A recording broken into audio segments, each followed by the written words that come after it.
Picture this. 7:43 a.m. You are late. You burst into the subway, push through the crowd, and snag the very last empty seat, the middle one, wedged between two strangers, and the exact moment you sit down, you know you've made a mistake. The person on your left is on speakerphone, full volume, arguing with someone named Gary about something that, let's be honest, neither of them clearly understands. The person on your right, good Lord, evidently skipped their morning shower. Maybe yesterday's too. You can't get up. There is nowhere else to go. Every handrail is claimed. You are trapped. And here is what happens in your chest. At that moment, it's not just frustration. It's something tighter than that. A feeling of absolute imprisonment by the behavior of a stranger. Someone who has never met you. Someone who owes you nothing. Someone who doesn't even know you exist. 45 minutes left, until your station. You count every single one. I have been in that seat. Not once, many times. And back then, I handled it the way most people do, sitting in silence while boiling inside, replaying the injustice over and over in my head, and stepping off the train already exhausted before the workday had even begun. It took me a very long time to realize the problem wasn't the train, it wasn't the smell, it wasn't Gary or that phone call. The problem was that I did not know how to separate what I could control from what I could not. And that is precisely what the Stoics spent centuries teaching us. Part 1. The truth about difficult people. There is something no one tells you when you are young. Difficult people do not disappear. You think they will. At 22, you tell yourself, if I can just get out of this city, get away from these people, find a better job, a better environment, then life will be different. Then you turn 45, standing in a boardroom at the company you spent 20 years climbing up, listening to a colleague take all the credit for your work right in front of your boss, and you realize they followed you all the way here. Not that exact person, but that type of person. When reading Stoic texts from thousands of years ago, stories about thieves in public baths, about treacherous brothers, about colleagues stabbing each other in the back within the Roman court, I always get this strange, almost chilling feeling. Human nature has never changed. Difficult people are a timeless phenomenon. They were there in the Roman public baths. They are here in your office on a Monday morning. They are sitting next to you on the subway. They might even be sitting at your family dinner table this Christmas. And perhaps that is precisely why philosophy written thousands of years ago still reads as if someone just typed it into a computer last night. Part 2. Epictetus and the lesson from the public baths. Epictetus was born a slave. Not in a metaphorical sense, a literal slave. He owned nothing, controlled nothing. Legally, his own body did not even belong to him. Yet from a position of absolute zero external power, he forged one of the most profound psychological frameworks for dealing with human nature that history has ever recorded. He spoke of the Roman public baths. If you haven't read about them, imagine a gym during the Friday evening rush hour, crowded, noisy, chaotic, people splashing water at each other, people stealing sandals, people arguing over nothing. And Epictetus told his students something that sounds deceptively simple, until you actually sit with it. He said, before you step inside, remind yourself what kind of place you are entering. Not to be afraid, not to complain in advance, but to look reality dead in the eye. Think of your Monday morning meeting. You have been attending this meeting for 4 years. You know that Dave from accounting is going to spend 12 minutes talking about something that should have been a single email. You know the boss will ask for a status update even though he already received the written report. You know Sharon is going to interrupt someone at least twice. You know this. Yet every Monday, you still walk in acting surprised, resentful, as if this time will be different. Epictetus would say, the problem isn't Dave. The problem is that you walked in there expecting something other than Dave. He wrote that your goal is not merely to get the job done. Your goal is to get the job done and keep your mind in a state of tranquility, so that when things go sideways, you aren't blindsided. You have already factored it into the equation. That isn't pessimism. That is preparation. Just as a great surgeon doesn't only prepare for a successful operation, they prepare for everything that could go wrong. Not because they expect failure, but because preparation is the very thing that keeps them calm when chaos hits. Part 3. What Marcus Aurelius understood that we often forget. Marcus Aurelius was the most powerful man in the world for nearly 2 decades. He commanded legions. He decided the fate of nations. He held absolute power over millions of human beings. Yet, he still could not force people to behave properly. He wrote in his private journal what we now call meditations about the daily frustration of dealing with people who were rude, dishonest, ungrateful, and selfish. He didn't write it for publication. He wrote it for himself, as a reminder, because he kept forgetting. There is a passage I read over and over again. He reminds himself not to let another person's body odor ruin his composure. At first glance, it seems almost comical, the Roman emperor journaling about body odor. But when you read it the right way, you hear something entirely different.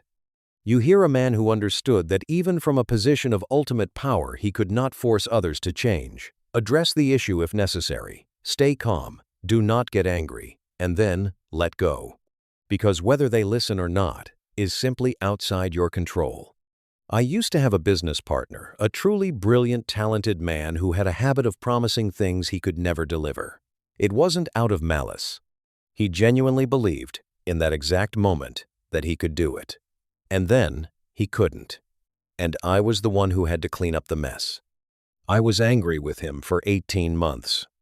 Not an explosive kind of anger, but a cold, simmering kind that sits in your chest all through dinner and keeps you awake until 2 a.m. playing out scenarios that will never happen.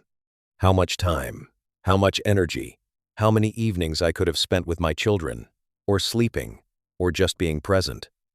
And him? He slept like a baby. That was the moment Marcus Aurelius stopped being just philosophy to me.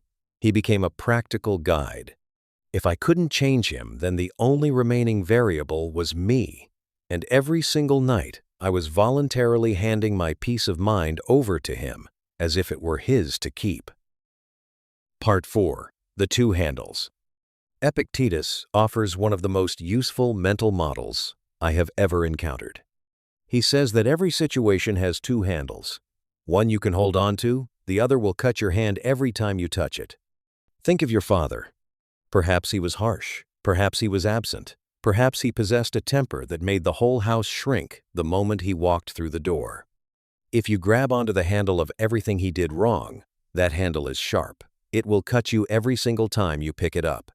Every holiday, every phone call, every time you see a father and son standing together on the street, you will reach for that handle and bleed all over again. But there is another handle on that exact same situation. He taught you how to work. He showed up to the important things even when he was exhausted. He didn't walk out. He just didn't know how to say the words you needed to hear. Same man, same story, different handle. I want to be completely direct here because I see a lot of content about Stoicism that skips over this difficult part. Sometimes you look for that other handle, and there is nothing there. There are people who have caused genuine deep trauma, and the exercise of finding a different perspective can sometimes start to feel like you are being asked to minimize what happened to you. I am not asking you to do that. I have been in that place. I know what it feels like to be told to look on the bright side of something that left a real scar. What Epictetus is actually saying, at least, the way I have come to understand it after all these years, is this: do not let the worst part of a person become the only part. When there is still something real to hold on to that instead of the sharp handle. But if there is nothing left, if you have searched and found absolutely nothing, then we need to talk about smoke. Part 5. When the smoke is too thick. Epictetus tells a very ordinary story. There is a man every evening. He invites his friends over for dinner. The food is delicious, the wine is good, but throughout the entire meal, he retells the exact same war story over and over again. Every detail of every bullet, every single name, every time he narrowly escaped death, yet miraculously survived. The first time you hear it, it's interesting. The 5th time you know every sentence before he even finishes speaking. The 10th time you are sitting there, but your mind is somewhere else entirely. Epictetus says, "That is your choice." Some will say, "The meal is what matters. Let him tell his story." Others will say, "I cannot sit here and listen to this for one more second." Both are reasonable. But whichever you choose, do not sit there harboring resentment as if you are being forced. Because you are not forced. You are choosing to stay. And then he offers the metaphor that I have spent years thinking about. Is there smoke in the house? If it is not suffocating, I will stay. If it is too much, I will leave. Always remember, the door is always open. The smoke here does not drift in from the outside. The smoke is generated right inside the room you are standing in, created by the very person you are with. It could be the host who never stops talking. It could be a toxic colleague. It could be a family member. And Epictetus's message is not, "You must endure," or "You must leave." The message is, you are not trapped. You always have a choice. The door is always there. The only thing stopping you from walking through that door is you convincing yourself that you don't have the right to do so. I cut off contact with my father when I was in my early 40s. That is not a sentence I say lightly. It took years of trying everything else. First conversations that led nowhere. Boundaries stepped over as if they didn't exist. Moments of hope that shattered in ways that, looking back, I should have seen coming. What I kept telling myself was, he is still my father.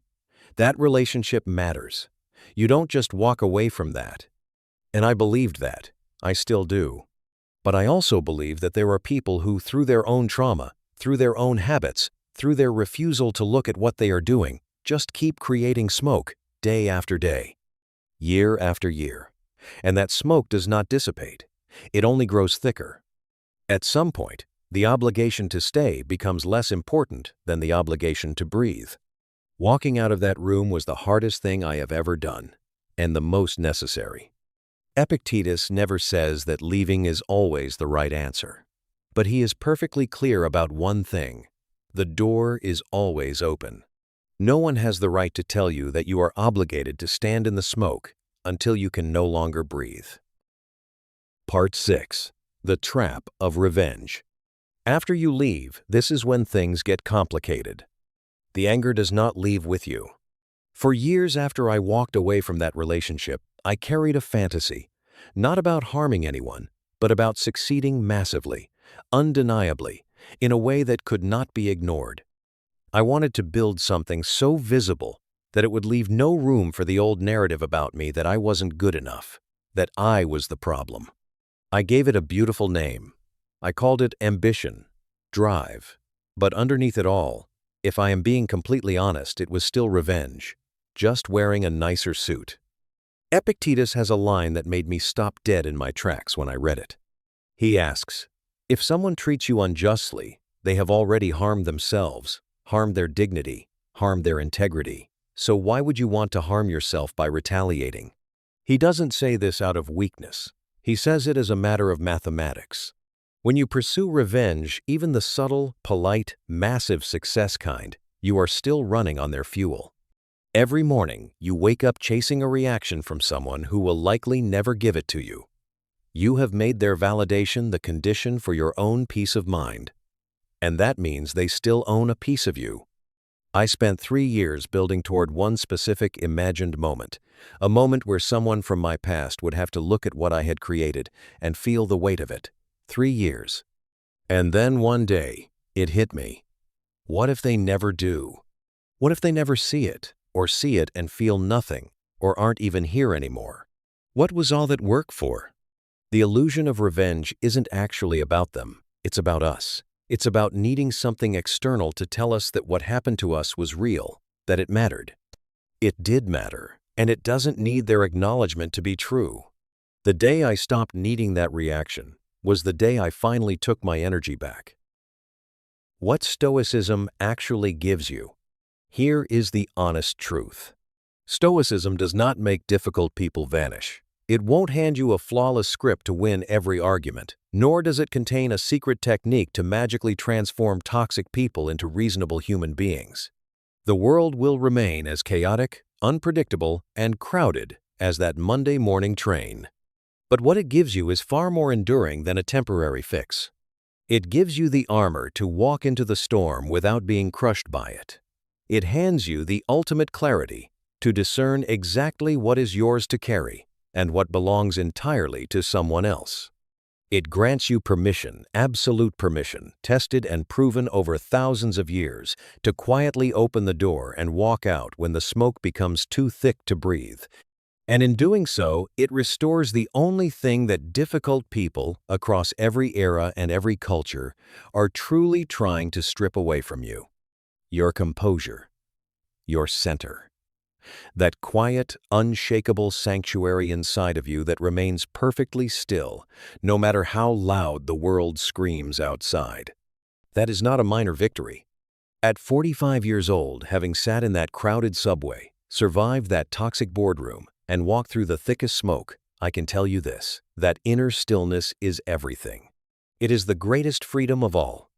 If this message found you at the right time, if you've ever had to handle the sharp handle or step away from the smoke, consider subscribing to the Stoic Path.